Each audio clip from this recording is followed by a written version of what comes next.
من الشیطان الرجیم بسم اللہ الرحمن الرحیم وَلَقَدْ أَرْسَلْنَا مُوسَى بِآيَاتِنَا وَسُلْطَانٍ مُبِينٍ إِلَى فِرْعَوْنَ وَهَامَانَ وَقَارُونَ فَقَالُوا سَاحِرٌ كَذَّابٌ اور یقیناً ہم نے موسیٰ کو اپنی قدرت اور اپنے الہ واحد ہونے کی نشانیاں اور واضح معجزات کے ساتھ فرعون، حامان اور قارون کے پاس بھیجا۔ انہوں نے موسیٰ علیہ السلام کو جادوگر اور جھوٹا کہا۔ یہ سورہ مومن کی 23 اور 24 نمبر کی آیتیں ہیں۔ اس میں اللہ تعالیٰ موسیٰ علیہ السلام کو فرعون کے دربار میں بھیجنے کا تذکرہ فرما رہے ہیں کہ اس کو واضح نشانیاں دے کر اس کے پاس بھیجا گیا تھا موسیٰ علیہ السلام کو، اور معجزات کے ساتھ بھیجا گیا تھا، لیکن اس کے باوجود ان لوگوں نے اس کو جھٹلایا اور کہا کہ یہ جادو ہے۔ فلما جاءهم بالحق من عندنا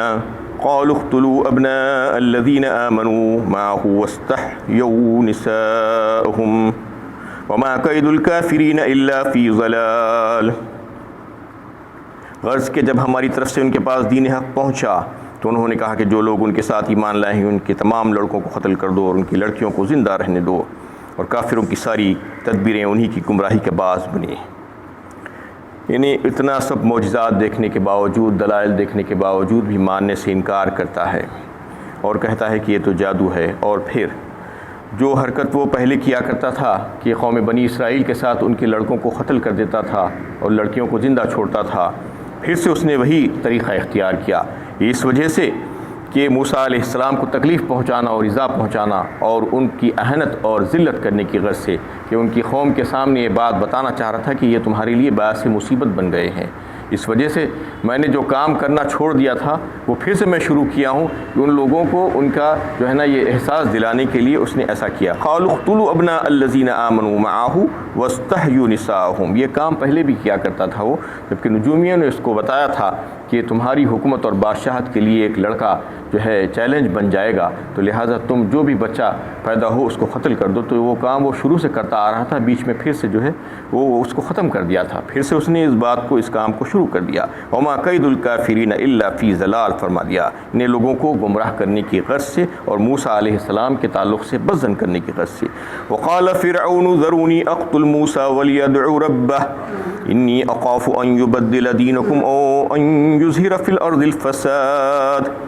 اور فرعون نے درباریوں سے کہا مجھے چھوڑو تو صحیح، میں موسیٰ کو قتل کیے دیتا ہوں، بچاؤ کے لیے وہ اپنے رب کو پکارتے ہی رہے، مجھے اندیشہ ہے کہ وہ تمہارے دین ہی کو نہ بدل ڈالیں یا ملک میں فساد برپا کر دیں۔ اور پھر ایک بات یہ کہا،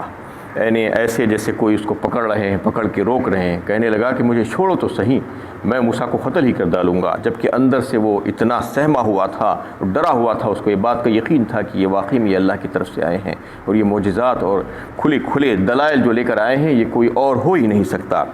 اس وجہ سے وہ سمجھ رہا تھا کہ اس کی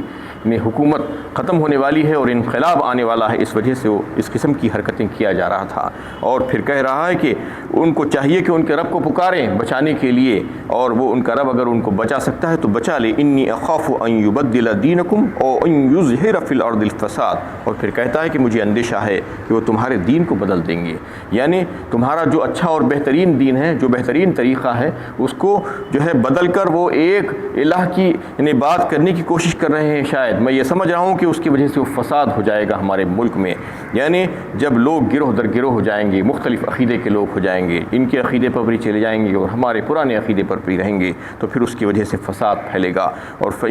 میں یہ سمجھ رہا ہوں کہ یہ فسادی لوگ ہیں، یعنی توحید کی جو بات کر رہے ہیں ان کو یہ کہہ رہا ہے کہ فساد ہے، اہل توحید کو فسادی کہہ رہا ہے۔ ایسا آج بھی ہوتا ہے، یعنی توحید کی بات، دین کی بات، شریعت کی بات، اچھی اور حق بات اگر کوئی کہتا ہے تو اس کے تعلق سے کہتے ہیں کہ یہ فساد کر رہا ہے، یہ کیا بات کر رہا ہے، یہ تو نئی بات ہے بالکل، یہ ایسے کیسے ہو سکتا ہے، یہ عجیب و غریب بات کر رہا ہے، جبکہ توحید کی بات جو ہے نئی بات نہیں ہے، توحید کی بات تو سب سے پرانی بات ہے، سارے نبیوں کا پیغام یہی رہا ہے شروع سے، یعنی مشترکہ پیغام اگر آپ دیکھیں گے کہ تو جو ہے یہی پیغام ملے گا آپ کو، ایک اللہ کی عبادت، توحید کی بات۔ تو یہ لوگ توحید کی بات کرنے والوں کو آج فسادی کہتے ہیں، اور یہ کہتے ہیں کہ نئی بات کا جعل الآلہۃ الہ واحدہ ان ھذا لشیء عجاب، کہا سورہ 7 23ویں پارے میں۔ اللہ کے نبی صلی اللہ علیہ وسلم جب تبلیغ کر رہے تھے، توحید کی بات پیش کر رہے تھے کفار مکہ کے سامنے، تو انہوں نے کہا کہ یہ کیسا آدمی ہے عجیب و غریب، یہ تو ہمارے سامنے ایک الہ کی بات کر رہا ہے، سارے الہ کو چھوڑ دو اور ایک کو پکڑ لو، یہ عجیب و غریب بات نہیں کہ یہ کہہ رہے تھے، اور فسادی کہہ رہے تھے۔ آج بھی فسادی کہتے ہیں مسلمانوں کو بہت سے لوگ، خاص طور پر ہمارے اہل وطن اور دیگر لوگ، اور جو ہے یہود و نصارہ مسلمانوں کے خلاف زبردست سازشیں کرے ہوئے ہیں، اور آج ملک میں آپ دیکھ رہے ہیں کہ جو حالات پیدا ہو گئے ہیں، یہ جو ہے فساد کرنے کی غرض سے جو ہے یہ لوگ کرتے ہیں کہ، لیکن مسلمانوں کو جو ہے بڑے صبر و تحمل کا مظاہرہ کرنا چاہیے اس سلسلے میں، کیونکہ اللہ تعالیٰ نے جو ہے یہ بات تو بتائی ہے کہ گائے بھی ہمارے لیے ذبیحہ ہے اور حلال ہے، اس میں کسی قسم کا کوئی شک و شبہ نہیں ہے۔ ثمانیۃ ازواج من الضأن اثنین ومن الماعز اثنین ومن الابل اثنین ومن البقر اثنین فرما دیا۔ سورہ انعام پارہ 8 میں اللہ تعالیٰ نے فرمایا 8 تمہارے لیے مویشی چوپائے جانور ہیں جو تمہارے لیے حلال کیے گئے ہیں، یعنی اس میں سے جو ہے دو یعنی بکرے کے اور جو ہے میڑے کے اور جو ہے اونٹ اور گائے کے، یہ 8 ہوتے ہیں یہ جوڑی، یہ 8 جوڑیاں تمہارے لیے جو ہے اللہ تعالیٰ نے فرمایا کہ حلال ہے، تمہارے لیے جائز ہے، قربانی دے سکتے ہیں اس کی۔ تو جب قربانی دے سکتے ہیں تو کھا بھی سکتے ہیں، اور یہ کھانے کے تعلق سے جو احادیث پیش کی جاتی ہیں وہ جو ہے صحیح حدیثوں میں سے نہیں ہے کہ گائے کے گوشت میں یعنی فساد ہے، جو کہتے ہیں گائے کے دودھ میں شفا ہے اور گائے کے گوشت میں جو ہے فساد ہے، یہ غلط بات ہے، اس کی کوئی سند نہیں ہے یہ۔ اور لیکن یہ ہے کہ یہ 8 جانور اللہ تعالیٰ نے ہمارے لیے حلال کیے ہیں، اس میں سے اگر ایک جانور اگر ہم نہیں حلال کرتے ہیں، نہیں ذبح کرتے ہیں، تو ہمارا کیا ہو جانے والا ہے؟ اگر دین میں کوئی کمی ہو جانے والی ہے۔ آج جو فساد پھیل رہا ہے کہ وہ کہتے ہیں کہ یہ ہمارے اس میں جو ہے دیوی دیوتائیں جو ہے رہتے ہیں، 33 لاکھ دیوی دیوتا رہتے ہیں، عجیب باتیں کرتے ہیں وہ لوگ۔ تو اگر ہم کو بھی جو ہے انہیں صلاحیت کا مظاہرہ کرنا چاہیے اس میں، اور مسلمان بڑے امن پسند شہری ہوتے ہیں اور ان کو جذبات میں نہ آنا چاہیے بلکہ ہوش سے کام لینا چاہیے، اور اگر وہ جو ہے ملکی قوانین ایسے بن گئے ہیں تو شرعی قوانین کے ساتھ ساتھ ہم کو ملکی قوانین کا بھی لحاظ کرنا چاہیے، اور اگر ایک جانور کو چھوڑ کر 7 جانور کو ہم ذبح کریں گے تو ہمارا کیا چلے جائے گا؟ کیا ہمارے لیے اللہ تعالیٰ نے اس کو فرض قرار دیا کہ گائے کو ذبح کرنا ہی کرنا ہے تمہارے لیے، جیسا نماز پڑھنا ہے، روزہ رکھنا؟ ایسا نہیں ہے۔ تو پھر اس میں اتنی شدت کی کیا ضرورت ہے؟ جو لوگ اتنی شدت مچا رہے ہیں ایسی شدت نہیں مچانا چاہیے، بلکہ جو ہے امن و امان سے رہنا چاہیے، اور مسلمان جو ہے جوش سے نہیں بلکہ ہوش سے کام لیتا ہے، اس لیے دیگر جانوروں کو جو ہے ذبح کریں اور اس کی قربانی دیں۔ اللہ تعالیٰ نے اجازت دی ہے، جبکہ 8 جانور رکھے ہیں، اس میں سے 7 جانوروں کو آپ قربانی دیجیے، اس میں دوسرے دیگر بڑے جانور بھی ہیں اور چھوٹے جانور بھی ہیں، ایک کو چھوڑ دیجیے۔ اپنے اہل وطن جو عقیدہ رکھتے ہیں یا جو ہے کسی وجہ سے بھی وہ یہ چاہ رہے ہیں کہ اس کو جو ہے ذبح نہ کیا جائے، تو تھوڑی دیر خاموش بیٹھ جائیے ایک عرصے کے لیے، ان کو ان کے اوپر چھوڑ دیجیے، اور ملکی قوانین کا بھی لحاظ کرنا ہمارے لیے ہماری ذمہ داری ہے یہ۔ تو اس میں جو ہے یہی پیغام ہے کہ وہ لوگ جو چاہتے ہیں کہ فساد ہو جائے، لیکن یعنی ان کو فسادی کہتے ہیں، لیکن اللہ تعالیٰ فرما رہے ہیں کہ یہ فسادی نہیں ہے۔ وقال موسیٰ انی عصت بربی وربکم من کل متکبر لا یؤمن بیوم الحساب۔ موسیٰ علیہ السلام نے کہا کہ میں نے اپنے اور تمہاری پروردگار کی پناہ لی ہر اس متکبر کے شر سے جو یوم الحساب قیامت کے دن یقین نہیں رکھتا۔ اللہ تعالیٰ کی پناہ مانگ لی انہوں نے، جب اس نے یہ کہا کہ میں موسیٰ علیہ السلام کو جو ہے قتل کر دوں گا، تو اللہ کی پناہ لے کر انہوں نے کہا کہ میرا اللہ مجھے بچائے گا ہر اس شخص سے جو تکبر کرتا ہے، جو شر پھیلانا چاہتا ہے، یوم الحساب کے دن پر یقین نہیں رکھتا۔ اللہ کے نبی صلی اللہ علیہ وسلم نے بھی جو ہے ایسی ہی ایک دعا کی تھی، الم نجعلک فی نحورہم ونعوذ بک من شرورہم، کہا۔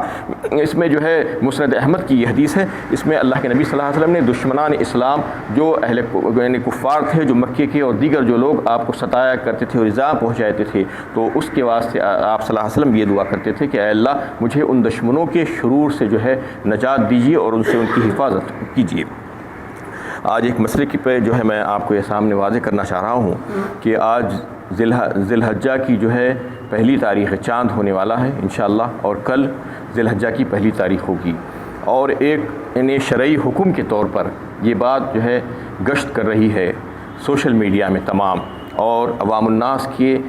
ذریعے سے بھی جو ہے یہ بات مسلسل سامنے آ رہی ہے۔ یہ بات کہا جا رہا ہے کہ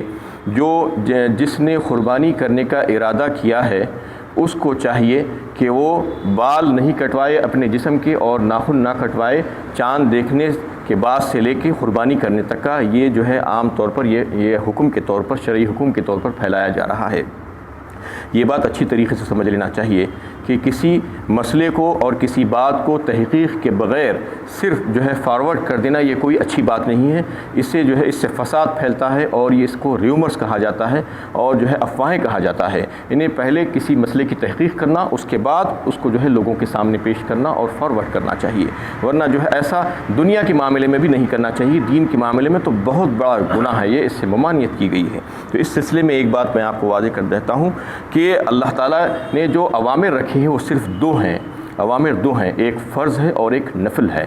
فرض کیا ہے؟ فرض میں جو ہے فرض بھی ہے اور واجب بھی ہے، یہ دونوں اللہ تعالیٰ کے احکام ہیں، فرض اور واجب۔ اور جو ہے دوسرا جو امر ہے وہ یہ ہے کہ سنت مؤکدہ، سنت غیر مؤکدہ اور مستحب، یہ تین نبی صلی اللہ علیہ وسلم کے افعال ہیں۔ پہلے دو جو ہے فرض اور واجب اللہ تعالیٰ کے احکام ہیں، اور دوسرے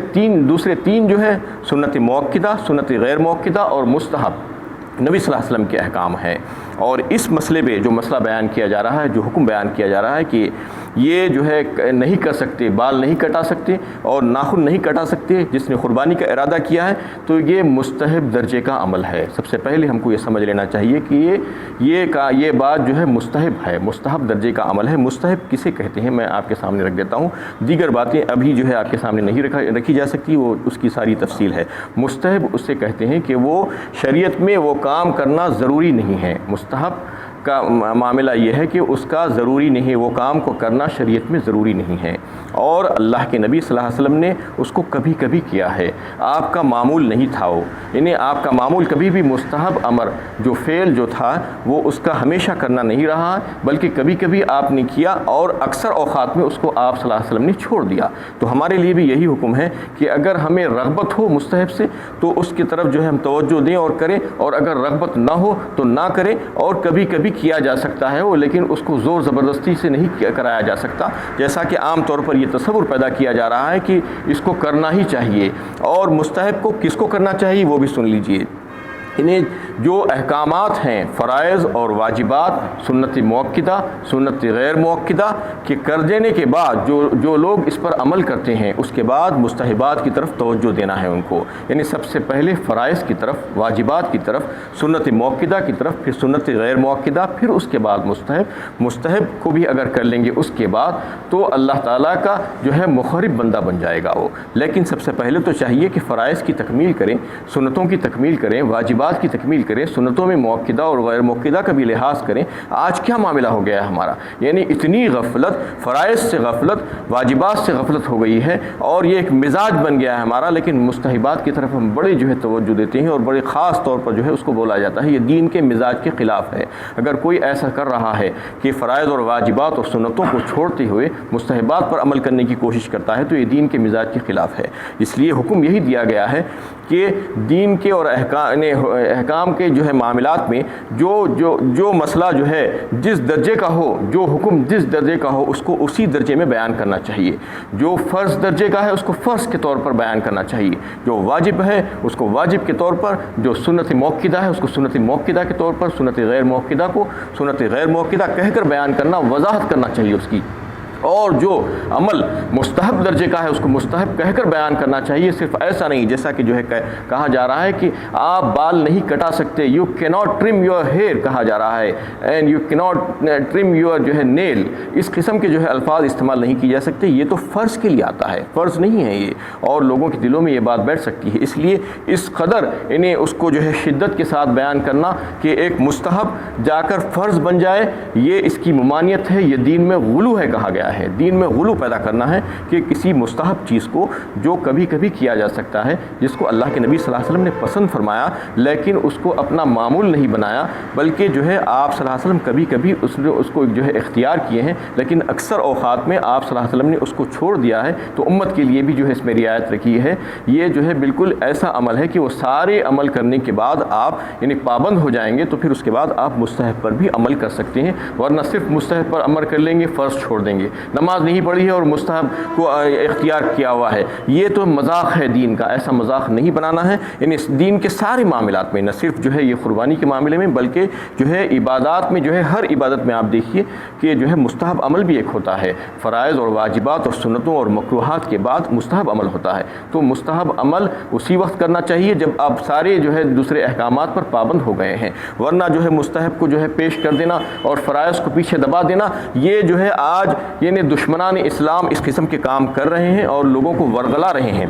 اور یہ سوشل میڈیا ہاتھ میں آ گیا ہے اور لوگ یہ سمجھ رہے ہیں کہ ہم بھی دین کی خدمت کر رہے ہیں، یہ سمجھ کر جو ہے کچھ نہ کچھ ان کو کچھ دکھائی دیتا ہے، فوراً اس کو فارورڈ کر دیتے ہیں۔ ایسا نہیں کرنا چاہیے، بلکہ اس کی پوری تحقیق کرنا کہ واقعی میں یہ مسئلہ درست ہے یا نہیں ہے، انہیں علم رکھنے والوں سے، جاننے والوں سے پوچھ کر اس کو فارورڈ کرنے کی کوشش کرنا، ورنہ ایسا ہی خاموش بیٹھ جانا چاہیے۔ یہ لوگ یہ سوچ رہے ہیں، یہ دشمنان اسلام یہود و نصارہ، کہ یہ میڈیا انتہائی بہترین میڈیا ہے اور یہ مسلمان بھی اس کو استعمال کر رہے ہیں، تو چونکہ جو ہے ان کو گمراہ کر دو کسی نہ کسی طریقے سے، اور اسی گمراہی کی خبریں بہت پھیل رہی ہیں آج۔ آپ دیکھیے کہ ایسی عجیب و غریب خبریں آتی ہیں میڈیا پہ، یعنی سوشل میڈیا پہ، کہ آپ دیکھ کر حیران ہو جائیں گے۔ جو پہلے چاند دیکھ کر کسی کو اطلاع دے دیا رمضان کا یا ربیع الاول کا، تو اس کے لیے جنت واجب ہو گئی۔ کیسا عجیب مسئلہ ہے، سنیے، ایسا ہو سکتا ہے کیا دین اسلام اتنا یعنی ایسا ہے کہ جو ہے کوئی چاند دیکھ کر اطلاع دے دیا تو اس کو جنت واجب ہو گئی، عمل کرنے کی ضرورت ہی نہیں ہے اس کو؟ اس قسم کی حرکتیں لوگ کر رہے ہیں، اور کوئی جو ہے کچھ بھیجا دیتا ہے، کچھ کلمات بھیجا دیتا ہے، یہ 13 لوگوں کو پہنچا دو